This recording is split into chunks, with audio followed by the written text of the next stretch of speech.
This recent announcement by the governing body of cricket, the ICC, that men and women will now receive equal prize money for the 50 Overs World Cup. This, of course, will be greeted with loud cheers from all the cricketing quarters and a move in the right direction on equality and blah, blah, blah. But this is purely a political move. It's one of three things that will happen.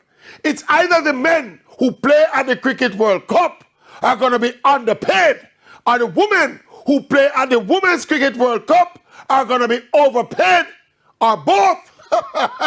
For the simple fact of the matter that women's cricket don't generate anywhere near the same amount of money as men's cricket. Women's cricket does not attract the same level of interest, fan support, viewership, or sponsorship. So while this is a brilliant political move, and all the women will be happy, and when women are happy, all men are happy. Unfortunately, it's not a very practical move. Anyway, me a move.